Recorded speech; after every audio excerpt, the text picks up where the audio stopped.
সম্মানিত দর্শক এবং শ্রোতা মণ্ডলী, পৃথিবীতে একজন জগৎ বিখ্যাত লোক রয়েছে। কেউ বিজ্ঞ আলেম বলে চিনে, কেউ শিক্ষার অঙ্গনে কেউ চেনে মহাপণ্ডিত, জ্ঞানগর্ভ, বিজ্ঞ একজন আলেম।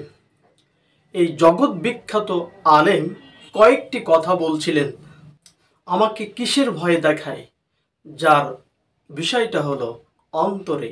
সেই কথাগুলো হলো, যদি আমাকে হত্যা করা হয়, টুকরো টুকরো করা হয়, তাহলে আমি হব শহীদ, আর আল্লাহ সুবহানাহু তাআলা আমার প্রত্যেকটা অঙ্গের বিনিময়ে আমাকে আল্লাহ সুবহানাহু তাআলা প্রতিদান দিবেন। আমাকে যদি কারাগারে নিক্ষেপ করা হয়, আমাকে যদি কারাগারে বন্দি করা হয়, সেটা হবে আমার জন্য নির্জন ইবাদতের জায়গা। যদি আমাকে দেশ থেকে তাড়িয়ে দেওয়া হয়, তাহলে আমি